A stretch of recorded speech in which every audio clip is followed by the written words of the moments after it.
Hay kavuşturana kurban.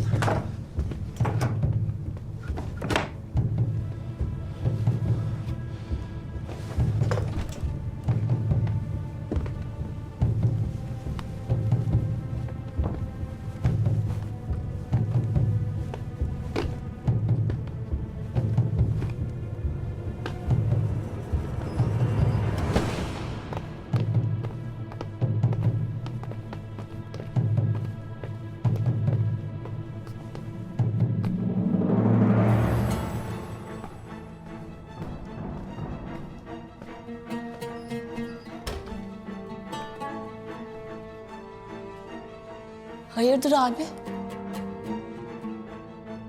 Hiç. Seni merak ettim. İyi misin Leyla? İyiyim. Lakin sen pek iyi görünmüyorsun. Betim benzin atmış. Bir sıkıntın mı var? Gayet iyiyim. Benim güzel kardeşim. Gayet iyiyim.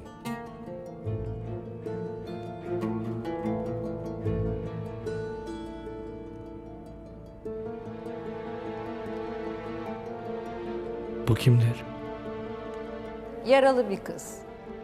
Hekim efendi refakate ihtiyacı var deyince gönlüm razı gelmedi. Ben alakadar olayım istedim. Hem Allah'ın izniyle iyileşince Leyla'ya da arkadaşlık eder. Pek iyi yapmışsın dedi. Lakin bu havadis beni şaşırttı.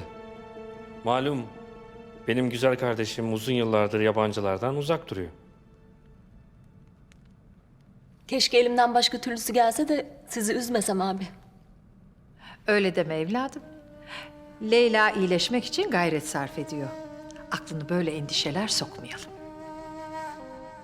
Haklısın dedi. İnşallah bu kızcağız bir an evvel iyi olur. Pek de güzelmiş maşallah. Maşallah, maşallah.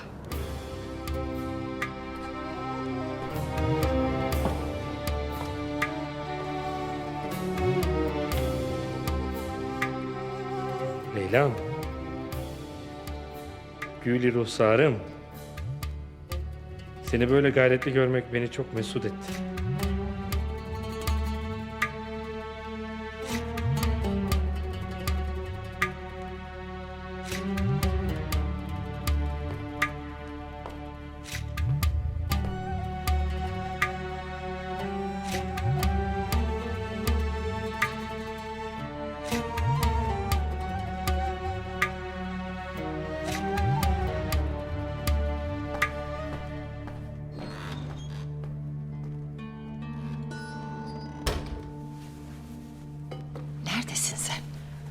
çok endişelendirdin beni.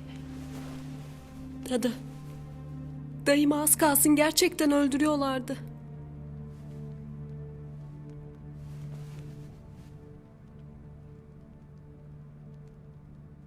Ama sonra o ortaya çıktı.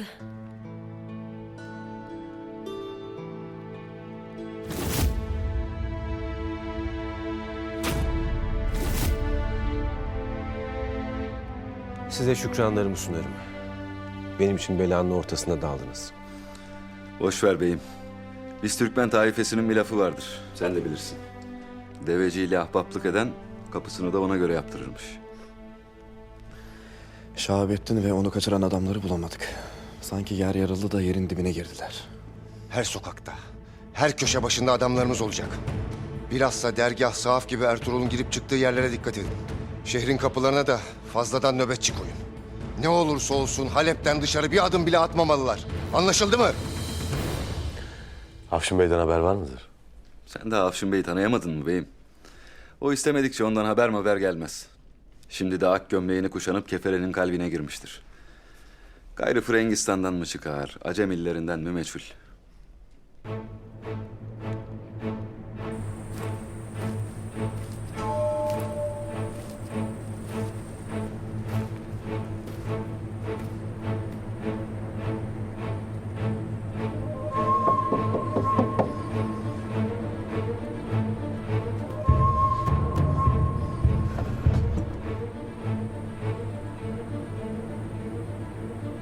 Tanrı kapısından ne istersin yabancı?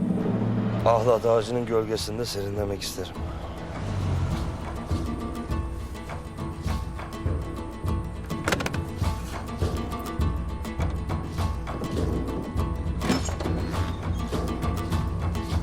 Afşin Bey.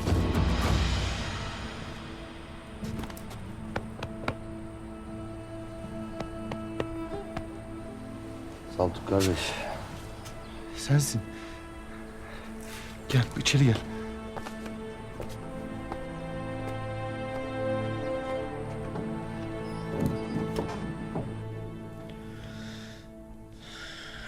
Anlat bakalım Saltuk kardeş. Darül Harp'te günler nasıl geçmekte? Nasıl geçsin beyim? Bu putların arasında. Sabahtan akşama Ali İmran suresini okuyup dinimizi muhafaza etme gayretindeyiz. Kader gayrete aşıktır Saltuk kardeş. Gün gelir çektiğin zahmet rahmete dönüşür. Yoksa bana ahlattan hayırlı haberler mi getirdin? Uluların kutsal çağrısı için vakit erişti mi yoksa ha? Yok Saltuk kardeş, daha vakit gelmedi. Lakin şimdi çok önemli bir göreve sırtlanman gerekiyor. Buyur beyim. Emrin can baş üstünedir. Amanos dağlarındaki tapınakçıların kalesinde bizden birilerini tutuyorlar. Ne vaziyette olduklarını görmek için içeri girmem lazım. Bir çare var.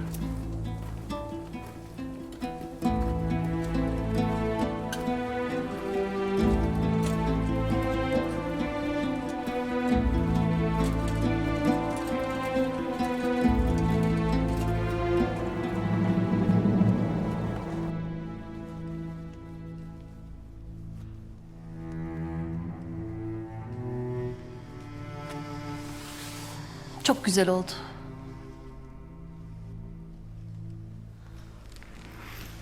Tam bir prense benzedin. Beğenmedin mi kıyafetini? Hayır, çok beğendim. Yine Turgut abini mi düşünüyorsun? Ancak o beni babam ve ablama götürebilir. Tamam. Senin için amcamla konuşurum. O Turgut abinin nerede olduğunu kesin biliyordur. Hayır, sakın ona sorma. Yoksa beni de onun yanına koyarlar. Peki sen yerini biliyor musun? Burada, kalede. Ama ona çok kötü davranıyorlar. Aslında Turgut abim istese hepsini dövebilir. O çok güçlüdür. Ama ne? Ama şövalyeler onun ellerini ve ayaklarını bağladılar.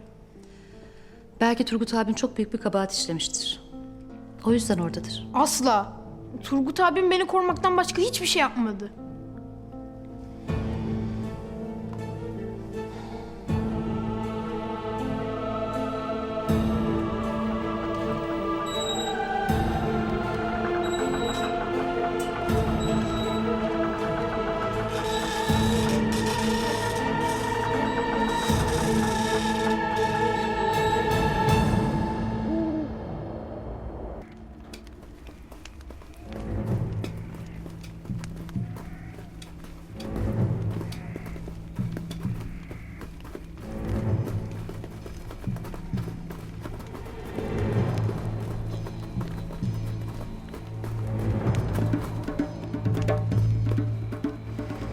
kılıklı bir adam gördünüz mü?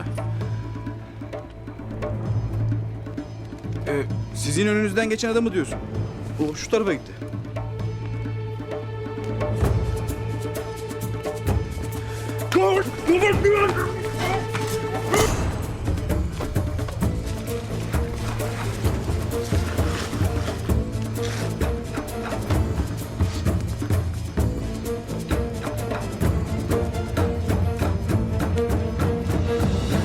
Ben yukarı çıkayım beyim. Dükkanı boş bırakmamak gerek. Kem gözler şüphelenmesin. Benim delilerden bir haber yok. Senin delilere bir sorsana. Ne haldeler? Bir haber var mı? Ben seninkilerin gözlerini gördüm beyim. Onlar hala dışarıda adam tepeliyorlardır. Sen içini ferah tut. Ama ben yine de bir sorup soruşturayım beyim.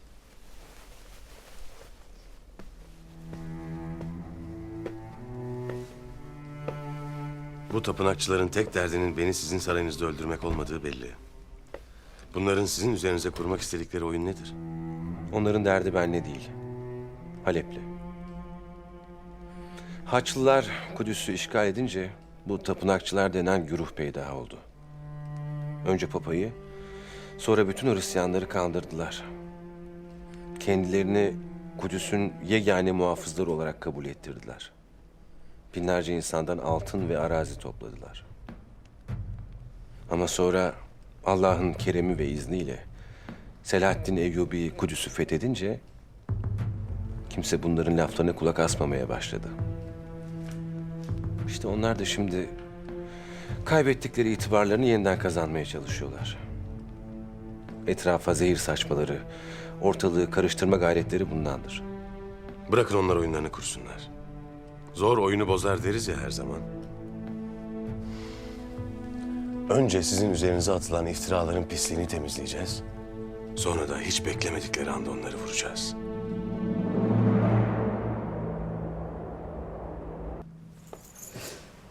İsa aşkına. Tam şahabetinden kurtulduk derken şu olanlara bak. Bir iz bulabildin mi? Hayır. Ama Halep'in her yerinde arıyorum. Elbet bulacağım onu. Onu da, onu kurtaran yabanileri de elbet bulacağım. Ya Elaziz? Yeterince korktu mu? Korktu. Onu öldürmek isteyen hainlerden kaçıp odasına saklandı. Ancak sonra Sonra? halinde bir gariplik var. Ziyaret etmeyi ihmal etme.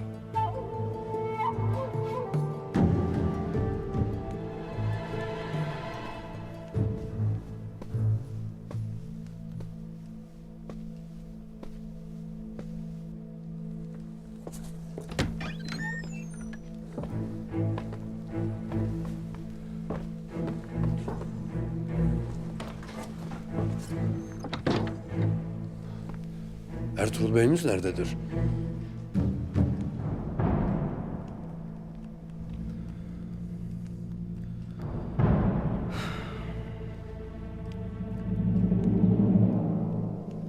Yerin altında.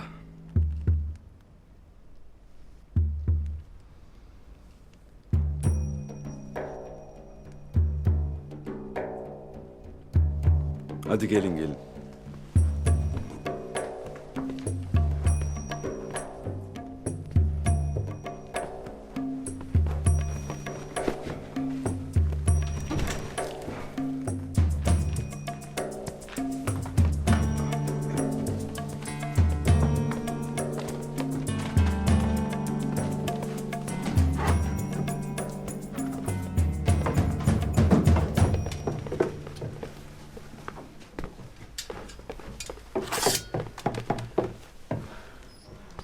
Nerede kaldınız Doğan? Bu ayının huyunu bilirsin beyim. Kavga dövüş gördü mü? Çayır çimen görmüş kuzu gibi debişmeye doyamaz. Takip edilmediniz değil mi? Biz takip edilir miyiz beyim? Bizim ardımızda da bir çift göz vardır evelallah. Bağımsız doğru söyler beyim. Bizi takip edecek olan adamların kollarını, bacaklarını, ayaklarını kırdığı için... Yarın sabah mühim bir vazife görmeniz gerek. Nasır bugünkü hezimetin etkisiyle her şeyi yapmayı göze alabilir. Yarın sabah dergaha gidip Halime'yi ve Şehzade'yi oradan çıkarmanız gerek.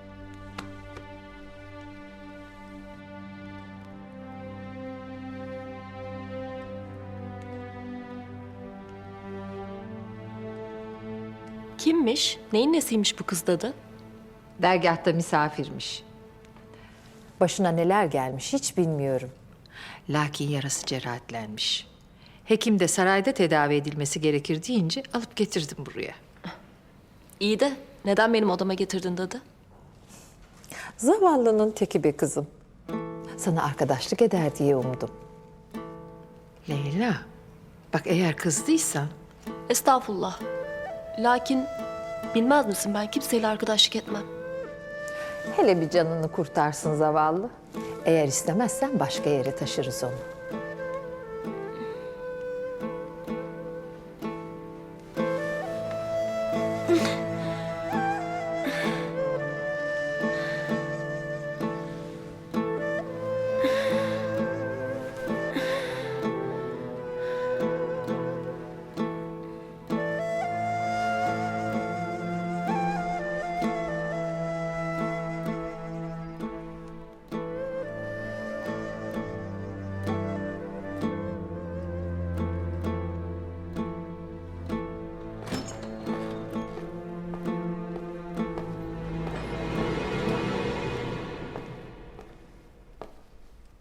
Çok şükür iyisiniz.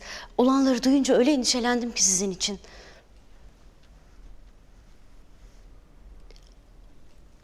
Uygunsuz bir zamanda geldiysem affedin. Figanımı işiten, nedir bu sada desin.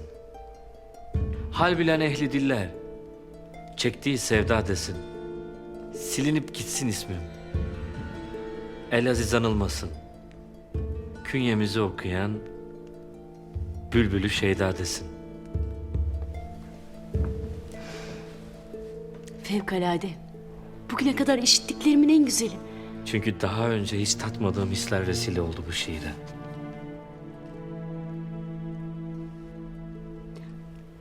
Hasretinizle perişanım. Gece el ayak çekilince Hayır. Ben müsait olunca haber veririm.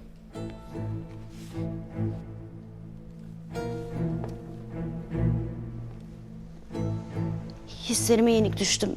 Hadsizlik ettim. Bağışlayın efendim, izninizle.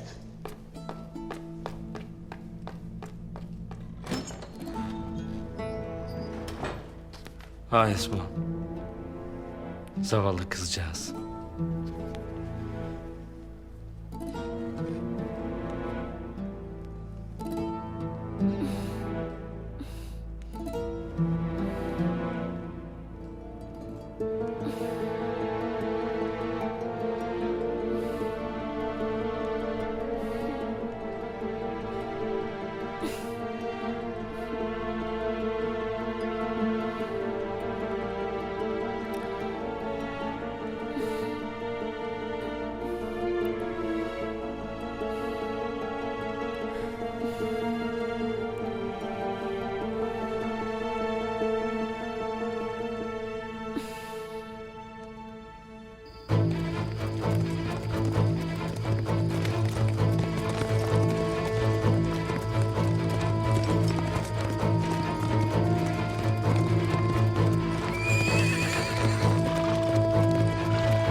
Beyim, ileride bir kervansaray buldum.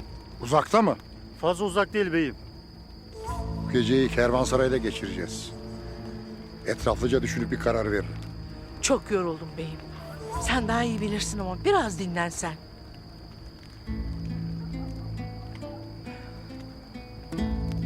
Hadi.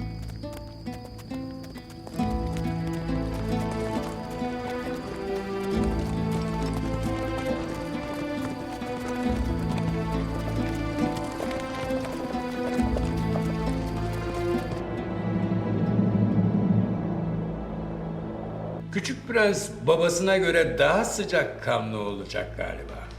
Gözlerine bakınca bir insan içindeki cevheri hemen anlarım. Ve bu konuda hiç yanılmam sevgili Petruccio. Kalede kendine bir arkadaş bulması fevkalade iyi oldu. Hem bizden ne kadar çok insan severse işimiz o kadar kolay olur.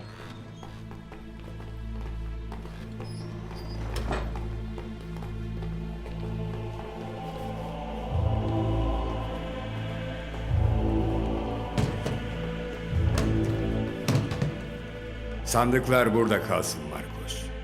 Keşişler gelmeden önce her şeyin hazır olduğundan bizzat siz emin olun. Bu altınları gördüklerinde güvenleri artacaktır. Onlara mahcup olmak istemeyiz. Emredersiniz efendim.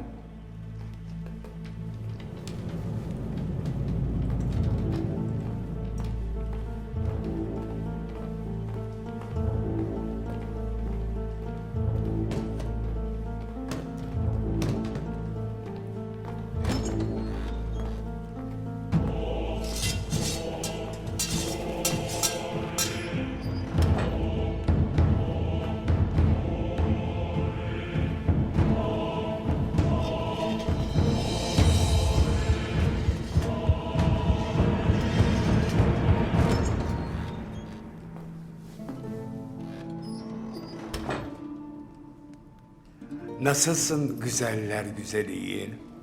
İyiyim amca. Kalenin en yakışıklı erkeğiyle vakit geçiriyorum. Nasıl iyi olmam?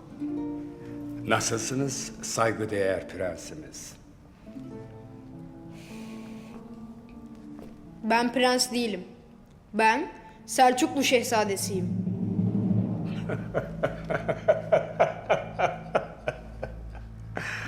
Haklısın şehzadem, haklısın. Ama arada sırada böyle dil sürçmeleri yaşanabilir.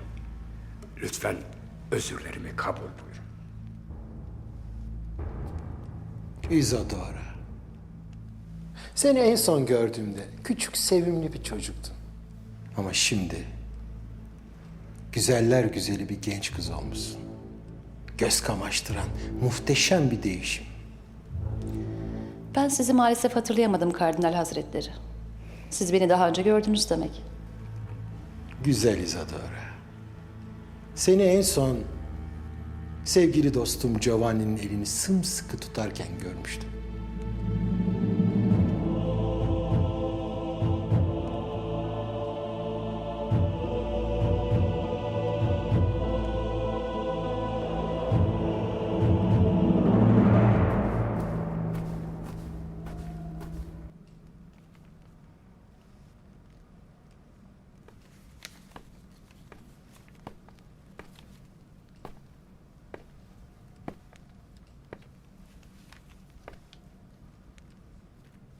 Şahabettin'i halledeceğim. Sonrasında da Ertuğrul senindir Titus. Öyle değil miydi? Ha? Nasır? Laf kalabalığı yapmayı bırak Titus. Sadede gel. Üstad'dan haber geldi mi? Geldi.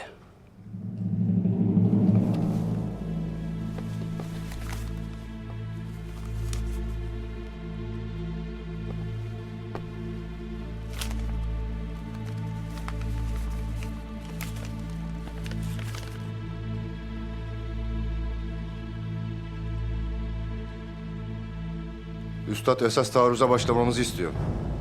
Sen büyük işler peşinde koşarken yarın bıraktığın işler ayaklarına dolanacak.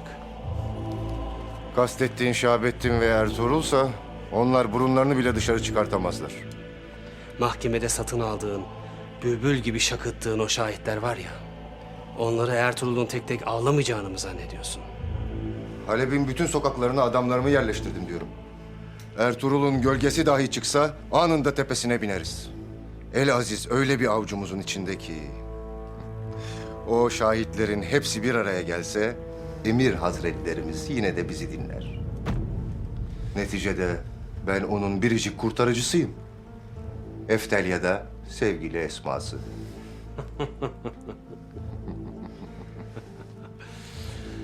Nasır. Sen böyle konuştukça aklıma Kara Toygar geliyor. Umarım bunun akıbetine uğramazsın.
Allah'ın zikrinin yükseldiği bir hane burası.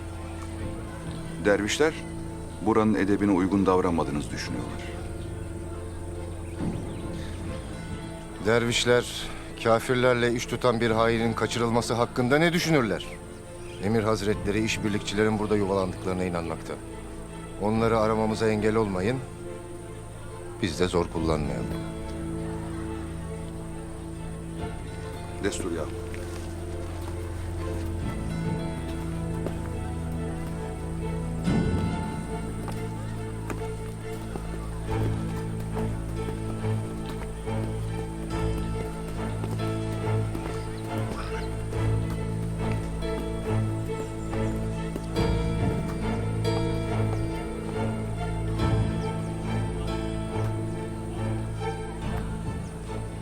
Aşık isen can baş üzere gel beri, münkir isen bak kapıdan dön geri.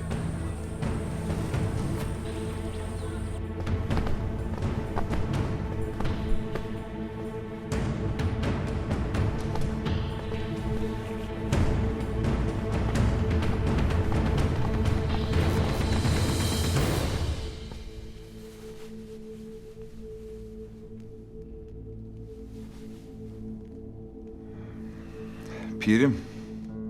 Söyle pirimin torunu. Kumandan Nasır geldi. Şehabettin oğlunuzu kurtaranlar olmuş. El Aziz evladımız da kulağına fısıldanarak kanıp Nasır'ı buraya yollamış. Ya.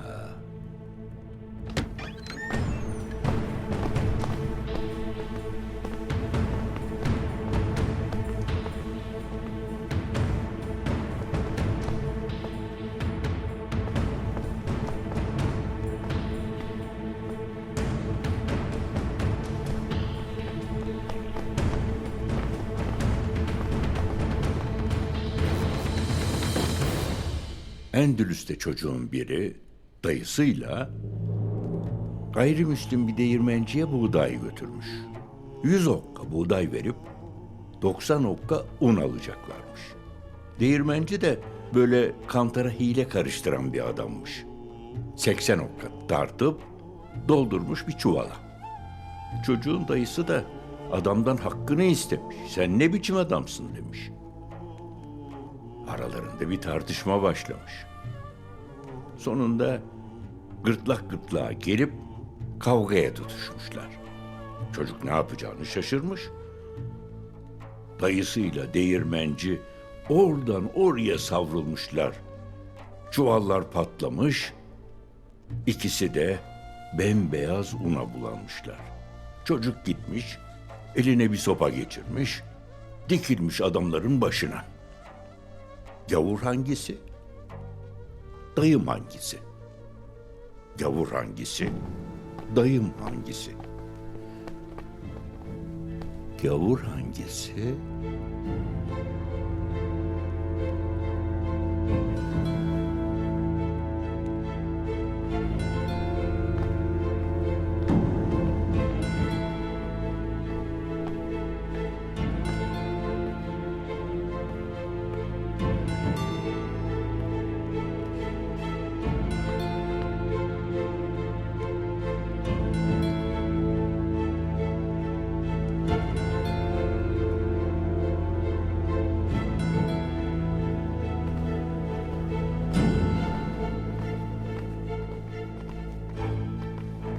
Allah kulunun zahirine bakar, batınını görür.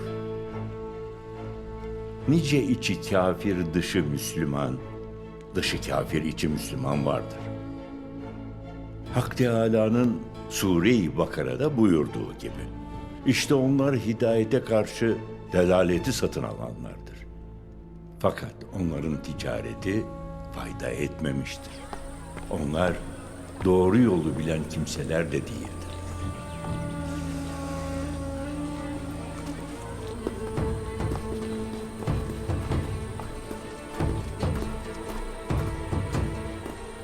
Ertuğrul Bey'imiz doğru söylermiş. Bu Nasır denen herif iyice kudurmuş. Halime bacıyla Şehzade'yi buradan götürmemiz lazım. Onlar için de dergahtakiler için de en hayırlısı bu. Selamünaleyküm.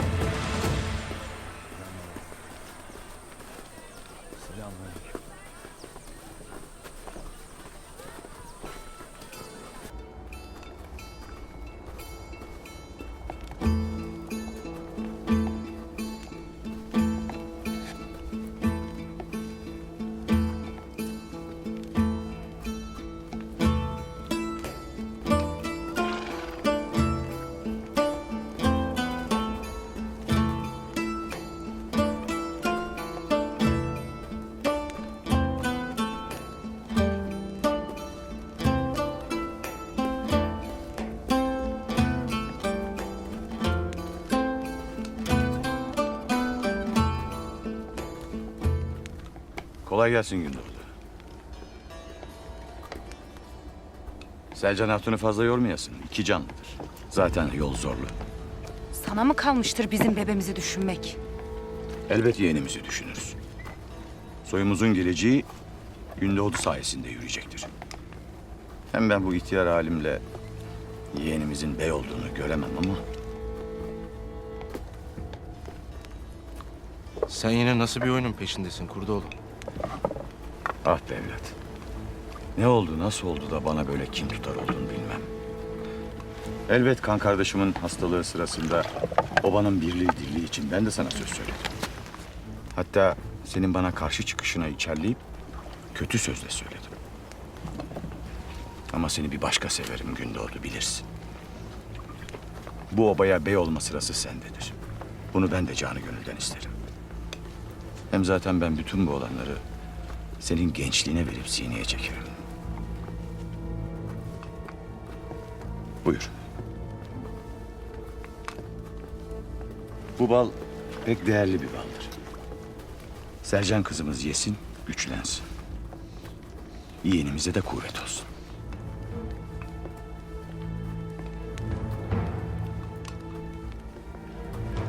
Sağ olun.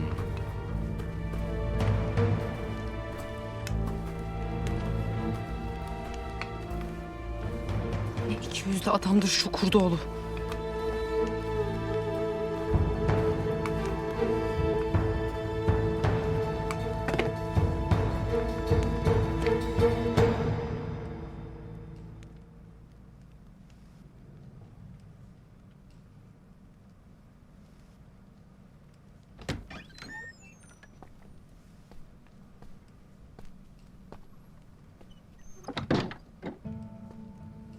Esselamu aleyküm. Ve aleykümselam.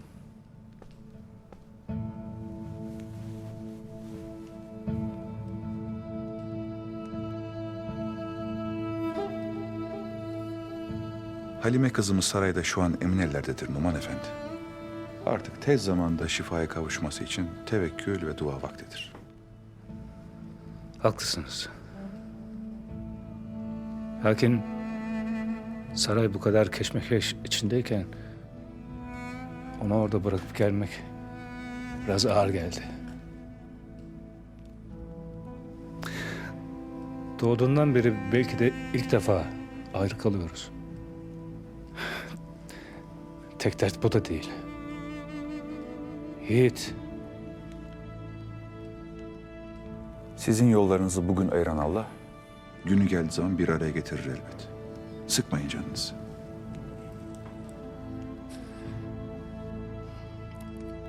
siz de tensip buyurursanız sizlerin selamıyla saraya gitmek ve ablanızdan kızımı görmek için ricacı olmak isterim. Eyvallah.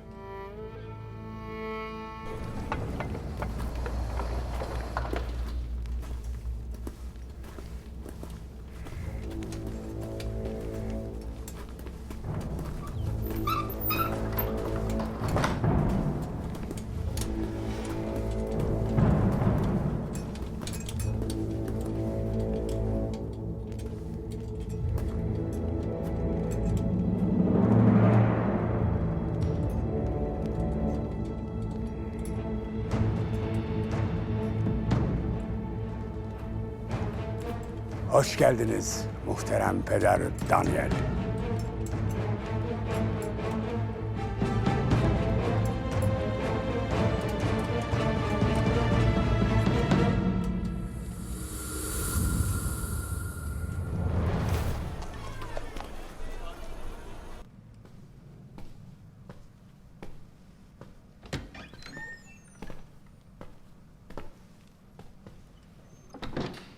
Emir Hazretleri, size bahsettiğim meşhur tüccar Ebu Hişam huzura çıkmak için beklerler. Çağır gelsin.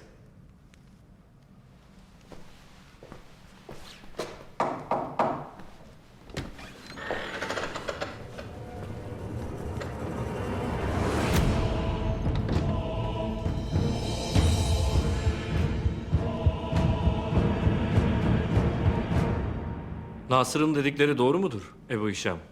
Akdeniz Havzası'ndaki bütün ticari ilişkileri bizim adımıza yürütmek mi istersin? Evet Emir Hazretleri. İsterim. Peki böyle bir imtiyazı sana niye vereyim?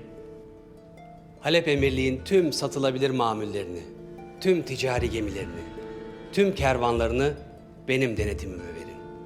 Ben de sizin hazinenize giren parayı 2 katına çıkarayım. Benim taahhüdüm budur Emir Hazretleri. Sen ne dersin Nasır? Ebu Hişam'a emniyet duyabilir miyiz?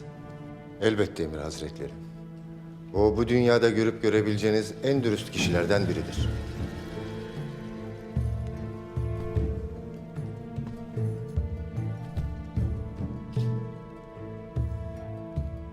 Senin güvendiğin adama ben de güvenirim Nasır.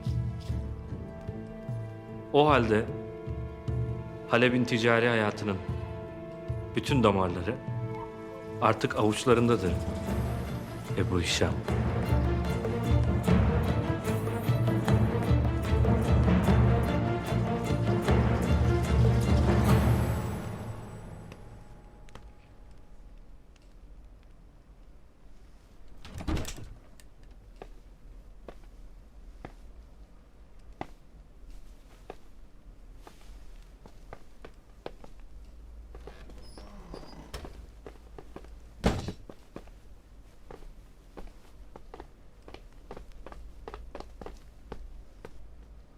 Şehzade nerede? Halime nerede Doğan? Haklıymışsın beyim. Nasır yanındaki adamlarla birlikte dergaha gelip bizi aradı. Yalnız Nasır da biz de dergahtan eli boş döndük. Ne dersin Doğan? Sözünü açık söyle. Yoksa Halimeler kaçtı mı? Hayır beyim. Lakin biz dergahta yokken Halime bacının yarası ağırlaşmış. Dergahtakiler de saraydan bir tanış bulup hekime göstermişler. Netice nedir netice? Beyim, Halime Sultan sarayda.